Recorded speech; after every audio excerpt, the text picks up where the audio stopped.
we have had some constraints that are continuing with our budget. We, I was tasked to look into, moving the date of the election from November to April. So I've, started to look into that, and that two things really. It gives the community a chance to vote on the budget, so you can get, people can actually vote on what they want. But you also have a chance to expand, being that we're limited to a 2% tax cap rate increase every year. That's becoming very difficult to fit what we need into our budget. Being that salaries are increasing, we're finding healthcare costs are increasing, transportation, we have, ongoing expenses like capital improvements that we need to do and maintenance that we need to do that we are finding very difficult to fit into our budget. Our total budget increase for this year, for the next year, is only $990,000. Our total general fund increase is, I think, $2.5 million.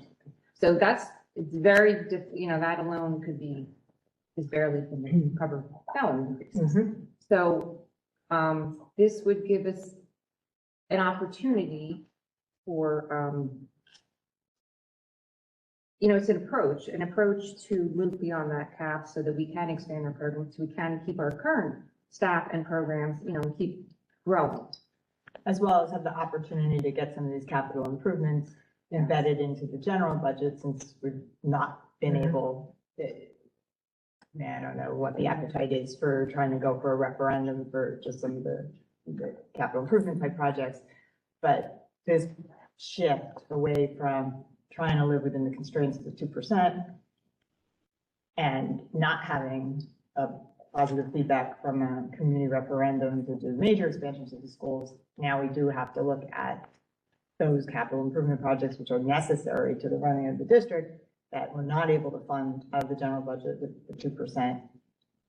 We're able to go out beyond the 2%. We see other districts getting closer to 5%. And in the event the community were to vote down the budget, then our understanding is it would shift into municipality electors that would then make a decision. They would hopefully collaborate with us and land somewhere. They can lower it, they can raise it, they can keep it for exactly what we asked.